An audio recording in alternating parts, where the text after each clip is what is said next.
El fútbol no solo se juega con los pies, se juega con la cabeza, con el corazón y con algo que rara vez se menciona, la mente. Y aquí va la pregunta que lo cambia absolutamente todo. ¿Puede la psicología ganar o perder un partido? ¿O es solo una excusa de moda para justificar fracasos o buscar explicaciones místicas? Aquí vamos a hablar de una de las uniones más polémicas, invisibles pero poderosísimas, la psicología y el fútbol. El fútbol, más allá de ser una actividad recreativa, es considerado hoy en día un ecosistema sociodeportivo con componentes físicos, tácticos, simbólicos y psicológicos. Desde una mirada interdisciplinaria, sociología del deporte, antropología deportiva, ciencia de rendimiento y el fútbol ha mutado todo eso en un ritual a una estructura bien formada. Civilizaciones antiguas ya tenían prácticas similares al fútbol, aunque no organizadas como deporte. Por ejemplo, en China, la dinastía Han en los años 206 a.C., el Cuju jugado con una bola de cuero y estructuras similares a las redes. También en Mesoamérica, el juego de la pelota con implicaciones religiosas y políticas, por ejemplo, el Poc-Tapoc de los mayas. Grecia y Roma, el Harpastum y otros juegos que combinaron fuerza y estrategia. Ojo, estos juegos no eran solamente para entretenerse, eran rituales, prácticas sociales de cohesión e incluso representaciones de poder. Ya en la Edad Media Europea, el fútbol era una práctica popular que se realizaba en días festivos, muchas veces con violencia y sin normas claras. El salto estructural se da en el siglo XIX con la Revolución Industrial y el auge de los internados ingleses. Allí nace la noción del deporte reglado como instrumento educativo por un modelo llamado modelo de masculación cristiana. El fútbol, de ser una práctica callejera a una disciplina formativa con impacto físico, moral y social, ya que en 1863 nace la Football Association en Inglaterra, consolidándose las primeras reglas formales del deporte y separándolos del deporte del rugby. El fútbol se profesionaliza a principios del siglo XX, especialmente tras los Juegos Olímpicos y la creación de la FIFA en 1904. En el siglo XXI, el fútbol se transforma en una industria multibillonaria, pero también en una ciencia aplicada. Ciencias del deporte, fisiología, biomecánica, neurociencia, psicología del rendimiento, big data, scouting y análisis de comportamiento. Hoy el fútbol es un laboratorio humano, donde contribuyen emociones colectivas, decisiones tácticas y un estudio científico de alto nivel. La carga emocional de un hincha, un técnico o un jugador. Pero ¿por qué lloramos por el fútbol? ¿Por qué se generan traumas, odio, redenciones a un jugador, a un futbolista, a un técnico, al hincha, a un equipo, a un entorno del deporte? Un penalti en una final no es solo una técnica, es un gran peso de un país, de un club, de un jugador, de una familia, de un todo que tiene que ver con un instante donde su mente, su técnica, todo lo puede hasta traicionar.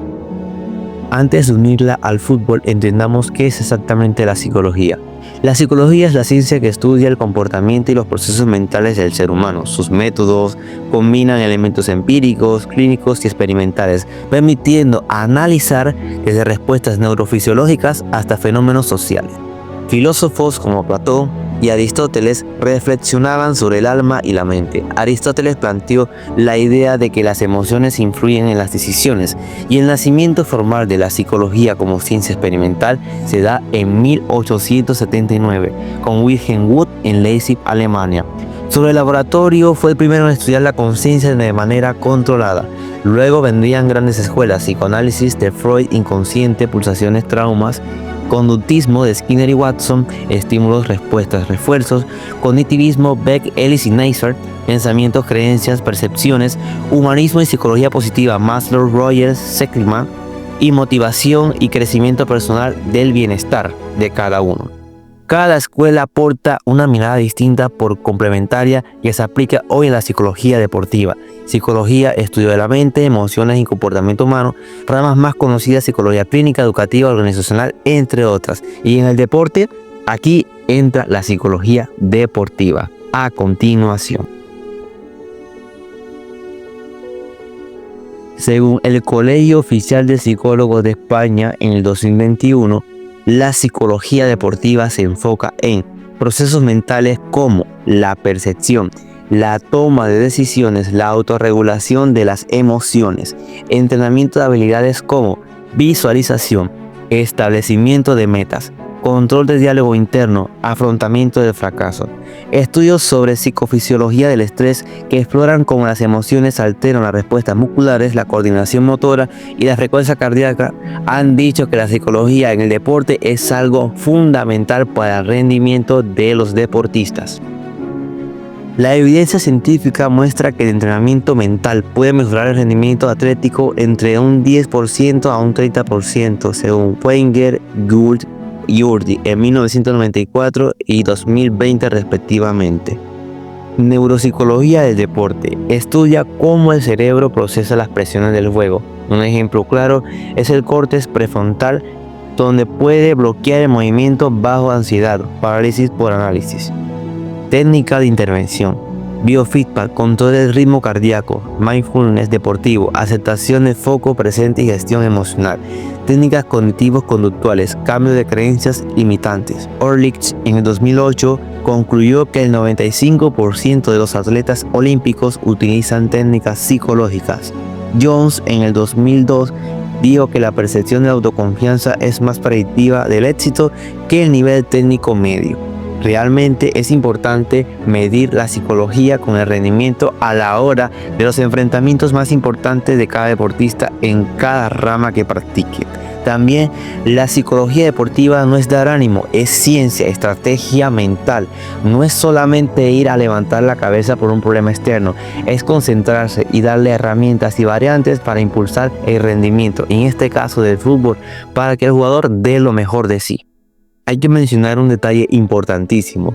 La psicología deportiva nació entre los años 60 y 70, pero fue marginada por mucho tiempo, aunque ya entrenadores, jugadores venían utilizando métodos interesantes que ahorita vamos a mencionar. Por ejemplo, Julio Velasco en el vóley con su filosofía mental, Phil Jackson de la NBA con sus recordados Chicago Bulls, el uso de mindfulness. Y el fútbol, Luis Enrique, Bielsa, Klopp, que tienen sus estrategias de adaptar a jugadores de una manera tan interesante que lo hacen ver y rendir de una manera diferente, en comparativa a otros entrenadores. Variable que estudia la psicología deportiva que es fundamental mencionar, que son la concentración, la motivación, la autoconfianza, la ansiedad competitiva, liderazgo, trabajo en equipo, preparación mental para las lesiones. Muchos creen que el fútbol es un 90% el físico y el 10% mental, pero es exactamente al revés cuando la presión aparece. Clubes como Barcelona, Liverpool, Ajax, Bayern Múnich integran departamentos de psicología aplicada al rendimiento. En selecciones han habido figuras destacadas, Luis Enrique con España, también Scaloni y Ayala con enfoque emocional humano. Futbolistas como Chiellini, Rashford, Iniesta, entre muchísimos más, han hablado públicamente sobre el valor de la salud mental en este deporte. La psicología en el fútbol no es un accesorio, es un eje invisible que puede construir o destruir carreras, y aquí te lo voy a desglosar por partes. En el entrenamiento, la mente necesita ser entrenada al igual que el cuerpo. El concepto de visualización activa o imaginaria motora ha sido validado científicamente. Goliot y Coilet en el 2008 visualizan una acción de mejora en la conexión neuromuscular como si estuviera ejecutándose. Messi y Cristiano Ronaldo han confesado imaginar sus goles antes del partido, y también se entrenan los diálogos internos. El jugador aprende a monitorear su autoconversación, pensamientos automáticos negativos que también lo van subsanando y van adentrándolo tanto como aprendizaje, pero también con una fortaleza. Porque no todo el tiempo vas a anotar goles, no todo el tiempo vas a meter todos los pases que quieres, porque hay días malos hasta para los mejores. Beck en el año 1976 dijo que el pensamiento distorsionado afecta a la ejecución de tareas cognitivas y motoras. La técnica como self-talk positivo ayuda a mantener la concentración bajo presión. ¿Qué quiero decir con todo esto? Que es importante conectar la mente con el cuerpo para poder ejecutar una acción. En este caso, un futbolista que esté distraído Un futbolista que no esté en sus 100 concentrados, no escuchando al entrenador de una estrategia de un juego, es muy importante saber que tiene que alinearse todo, porque si la cabeza está fuera del partido, está también el cuerpo. Y el entrenamiento mental no es motivación solamente, es un diseño neurocognitivo aplicado al rendimiento. En partidos de alto riesgo, el cortisol y la adrenalina aumentan significativamente. Si no se gestionan, causan bloqueos. La ansiedad competitiva es una forma de estrés que afecta la toma de decisiones y el control de motor fino. Como dijo Kraft en el 2003, muchos penales fallados no son errores técnicos, sino microlapsos emocionales. Un ejemplo clarísimo es Roberto Baggio en el 94, uno de los mejores jugadores de ese mundial. Falló el penal decisivo. Dijo años después, no me temblaban las piernas, me temblaban los recuerdos. Y aquí lo importante de concentrarse y el enfoque realmente es soltar aquellos recuerdos, aquellos instantes que te desconcentran de ese objetivo. En este caso era meter ese penal. Otro caso importante, el de Brasil contra Alemania de local, la goleada del 7-1. No fue solo una goleada del equipo, sino fue un colapso emocional nacional por lo que significa Brasil. La ausencia de Thiago Silva, la de Neymar, en fin, todo ese cúmulo de cosas hace un solo factor, la derrota, y todos sufren por igual. ¿Qué es lo importante aquí? Tratar de buscar siempre concentraciones y total competencia sana para poder lo mismo, competir mejor, porque a veces la traición es de la mente, no del juego, porque también a veces influye cómo está el rival, pero también cómo tú lo ves. Las lesiones no solo rompen músculos, también rompen confianza. Como dijo Gutenberg, en el 2015, en el 40% de los futbolistas lesionados sufren síntomas de depresión durante el proceso de recuperación. El miedo a recaer, la pérdida de la rutina y del rol dentro del grupo hacen que realmente las emociones intensas negativas se apoderen de uno. Otro ejemplo clarísimo para hablar de esto es Marcus Royce, donde se perdió 2 torneos grandes por lesión. Confesó que tuvo ataques de pánico y pensamientos depresivos. Dicho esto, los psicólogos deportivos intervienen con psicoeducación sobre el proceso de recuperación, técnicas de afrontamiento y resiliencia cognitiva, reestructuración de identidad deportiva. El liderazgo emocional es un factor determinante de la cohesión grupal. Daniel Goleman en 1995 dijo: el líder efectivo es emocionalmente inteligente, sabe cuánto presionar y cuándo contener. Técnicos como Zidane han sido respetados por su equilibrio emocional, no solo por la táctica. También es importante destacar que la experiencia aporta mucho. Capitanes como Messi en la Copa América 2021 se vieron un liderazgo mostrado dentro del grupo y reflejó también lo que comunica para todo el grupo, para la selección, un país, virtudes como la vulnerabilidad, la empatía y el aliento.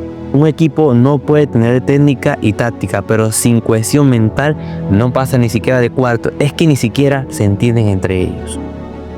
Según Weinberg y Gould en el 2020, el 90% de entrenadores de élite cree que el aspecto psicológico influye directamente en el rendimiento, pero solo el 10% tiene un trabajo de forma sistemática con el psicólogo. Esto se llama la paradoja mental del deporte. Todos creen que importa, pero pocos lo abordan. FIFA y UEFA han comenzado a exigir formación en habilidades psicológicas para técnicas en licencias pro. El Comité Olímpico Internacional, el COI, incorporó en el 2020 una directriz obligatoria sobre salud mental para atletas profesionales. Liverpool tiene un equipo completo de salud mental, encabezado por el psicólogo Lee Richardson, exjugador profesional. Japón también tiene un programa de formación psicológica desde categorías juveniles enfocados en el control emocional y sentido de comodidad. También los equipos que ganan títulos no solo entrenan las piernas, también entrenan la mente, la comunicación y la estabilidad. Y ahora la gran pregunta: ¿es la psicología en el fútbol una moda, una excusa o simplemente es un arma invisible de los campeones? La psicología es la que separa lo bueno de lo excepcional. El talento se entrena, pero la mente se disciplina. Ahora, el fútbol de élite de hoy en día no puede darse el lujo de ignorar a la mente.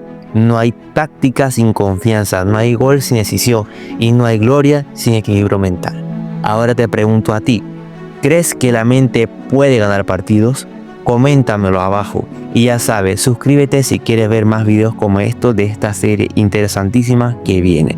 Dale like a este video y nos vemos en la próxima.